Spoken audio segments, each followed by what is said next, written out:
अस्सलामुअलैकुम। पाकिस्तानियों की आवाज़ के साथ मैं हूं अनवार खाबर और मैं हूं माहा इकबाल। हेडलाइंस आपने मुलाहिजा की। बुलेटिन का आगाज करेंगे। सबसे पहले आपको बताएं कि पाक चीन स्ट्रेटेजिक पार्टनरशिप, मिलिट्री डिप्लोमेसी और फौजी ताउन नई बुलंदियों को छू रहा है।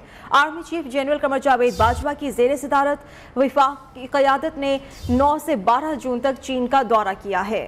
दोनों ममालिक के दरमियान मुआशी फौजी ताउन और बैनुल अक़वामी और इलाकाई सिक्योरिटी सूरत हाल पर गौर किया गया। अंदर से गहरी, हिमालय से ऊंची, चट्टान से ज्यादा मजबूत, पाक चीन दोस्ती बेमिसाल। ISPR के मुताबिक army chief general Qamar Javed Bajwa की क़यादत में पाक फौज के सीनियर वफ्द ने 9 से 12 जून तक चीन का दौरा किया। पाक चीन जॉइंट मिलिट्री कॉपरेशन कमेटी इजलास में शिरकत की। इजलास के दौरान बैनुल अक़वामी और इलाकाई सिक्योरिटी सूरत हाल पर गौर भी किया गया। स्ट्रेटेजिक शराकतदारी जारी रखने और बामी मफाद के तनासुर में वफूद के तबादले पर भी इत्तफाक किया गया। पाकिस्तान और चीन के फौजी वफूद ने दोनों ममालिक के दरमियान दिफाई ताउन पर इत्मीनान का इजहार किया। Army chief general Qamar Javed Bajwa वाहिद फौजी रहनुमा हैं जिन्होंने चीनी सदर की दावत पर चीन का दौरा किया। आर्मी चीफ का दौरा चीन बाहमी ताल्लुकात और दोस्ती को मजीद मजबूत करेगा। दिफाई तजियाकारों के मुताबिक भारत जितनी भी साजिश कर ले, पाक चीन दोस्ती कभी कमजोर नहीं पड़ सकती। दिफाई तजियाकारों ने CPEC मंसूबों पर सियासतदानों को गैर जरूरी तबसरे करने से भी दूर रहने का मशवरा दिया है।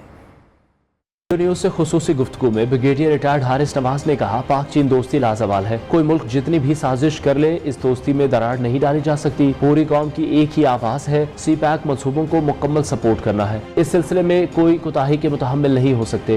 ये एक लाजवाल दोस्ती है, ये कभी खत्म होने वाली नहीं है। बहुत ट्रस्ट है और ये हमेशा कायम है और कायम रहेगा। इसमें कोई भी दरार नहीं डाल सकता। इस पे पूरी कौम चर्चा है कि हमने CPEC बनाना है। पाकिस्तान के लिए इकोनॉमिक तरक्की हमने करनी है। इकोनॉमिक तरक्की करेंगे तो हम IMF वर्ल्ड बैंक के चुंगल से निकलेंगे।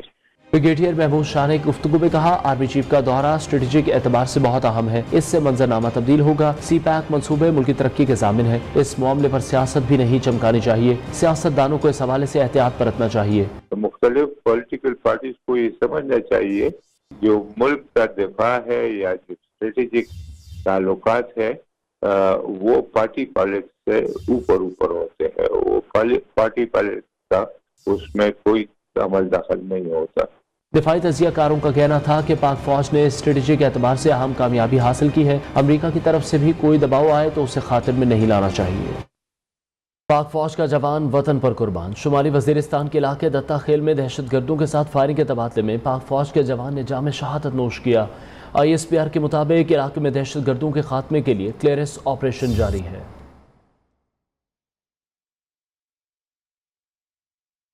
वज़ीर ख़ारिजा बिलावल भुट्टो जरदारी ने अफगान तालिबान और कलअदम TTP के साथ मुज़ाकरात के मामले पर 3 रुकनी कमेटी कायम कर दी। कमेटी मामला पार्लियामेंट में लाने के लिए दीगर जमातों के साथ बातचीत करेगी। कमेटी कमर जमान कायरा, शेरी रहमान और फरतुल्ला बाबर पर मुश्तमिल होगी।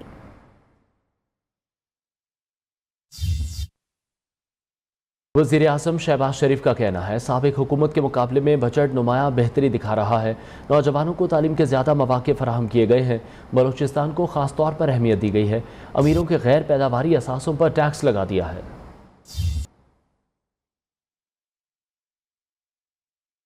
वफाकी वज़ीर इत्तलाआत मरियम औरंगज़ेब ने कहा है, तब्दीली सरकार के वज़ीर ख़जाना के मुताबिक हमने 80 नहीं 76% कर्ज लिया। कोई उनसे पूछे, इतना कर्ज लेने के बावजूद भी मुल्क आज क्यों दिवालिया होने के करीब पहुंच चुका। उन्होंने कहा कि कर्ज पाकिस्तान संवारने के लिए लिया था या बनी गाला का किचन चलाने के लिए।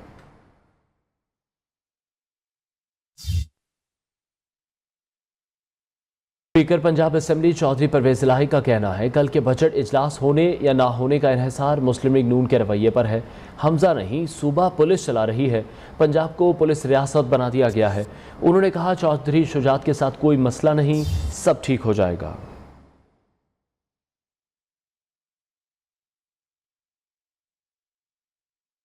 हुकूमत ने रियल एस्टेट सेक्टर पर 10 अरब रुपए के इजाफी टैक्स लगाने की तजवीज़ दी है। वज़ीर ख़जाना ने कहा है, हमने उमूदी तामीरात के कल्चर को फ़रोग़ देना है जो पूरी दुनिया में राइज है। इससे गैर तामीर शुदा प्लॉट्स पर सरमायाकारी की हौसला शिकनी होगी। बजट में जो 10 अरब रुपए के टैक्सेस लगाए गए हैं रियल एस्टेट पे, वो बेसिकली मैं समझता हूँ कि वो उन चीज़ों पे हैं जो पैसे डंप हो जाते हैं, जो यूटिलाइजेशन नहीं होते।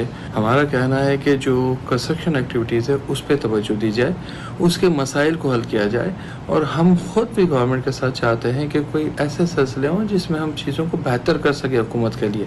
हम कोई रियायत नहीं मांग रहे, और ना ही हमारी तरफ से कोई ऐसी चीज़ें हैं कि हम चाहेंगे कि गवर्नमेंट के वो अगेंस्ट कोई चीज़ हो। हम तो चाहते हैं कि इस इंडस्ट्री को जो प्रॉब्लम इश्यूज़ है, जो प्राइस कॉस्ट कंस्ट्रक्शन डबल हो गई है, उसकी तरह से सारे प्रोजेक्ट रुके हुए हैं पूरे पाकिस्तान के। आने वाले नए प्रोजेक्ट भी रुके हुए हैं, कॉन्ट्रैक्ट कंपनीज जिन्होंने कॉन्ट्रैक्ट दिए हुए हैं वो रुके हुए हैं। वफाकी बजट में हुकूमत की जानिब से लगाए गए टैक्स की वजह से प्रॉपर्टी डीलर शदीद परेशान और नाला नजर आते हैं।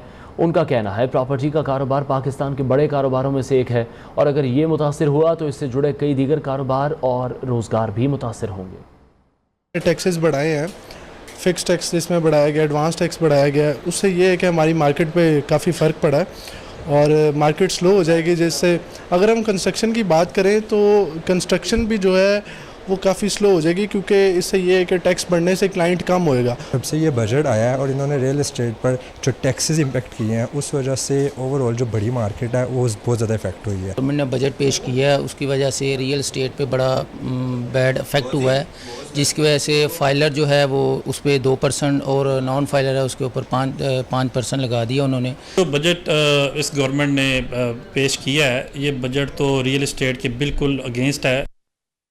Faisalabad chamber of commerce and industry की ताजिर और सनतकार बरादरी ने बजट पर मिले जुले रद्द अमल का इजहार किया है। चेंबर ऑफ कॉमर्स के ओहदेदारों ने कहा है कि टैक्स नेट की शरह को कम करने और सनतों के लिए ख़ाम माल की मुल्की पैदावार को बढ़ाने की ज़रूरत है ताकि दरामदात पर इन्हसार कम हो सके।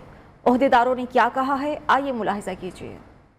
अगले इलेक्शन का इम्तिहान है इस बजट की सूरत में। इस बजट में वो कैसे अपने आवाम को रिलीफ देते हैं, कैसे सनतकार को रिलीफ देते हैं, कैसे दुकानदार हैं जो छोटे दुकानदार हैं उनके लिए बड़े मसाइल हैं इस वक्त, उनके लिए बिज़नेस करना बहुत मुश्किल हुआ है, उनको कैसे रिलीफ देते हैं। इस वक्त जो लोगों की उम्मीदें हैं ना वो बहुत ज़्यादा हैं गवर्नमेंट के ऊपर, लेकिन हम नहीं समझ रहे कि इस वक्त जो बजट है वो आवाम दोस्त हो, क्योंकि जो हालात जा रहे हैं इस वक्त, जिस तरह इकॉनमी की भी जो पोजीशन है, इस वक्त जो डॉलर की जो पोजीशन है, उस हिसाब को अगर मद्देनज़र रखा जाए तो मेरा नहीं ख्याल कि गवर्नमेंट हमें कुछ ज़्यादा रिलीफ दे पाएगी। जिस मुश्किल हालात में मुश्किल फ़ैसले ये गवर्नमेंट कर रही है, तो ये तो हम नहीं एक्सपेक्ट कर सकते कि ये एक आवाम दोस्त बजट होगा।